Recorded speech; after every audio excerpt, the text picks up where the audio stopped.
Welcome today in front of me XIAOMI Poco M3 Pro 5G, and I'll show you how to change notification sound on this device.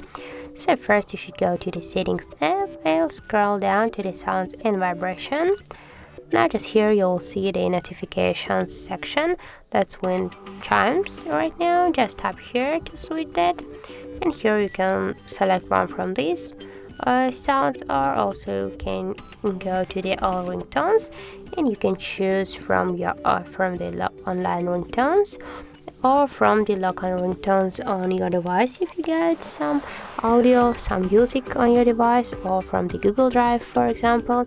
Also you can don't say ringtone, or here we got another other notification sounds, and for example we can this from to alarm, and for example we can tap here to the Kung Fu one. And now just to save the changes, just go back, and here as can you see we get the right now our notification sound Kung Fu one. So that's how it looks.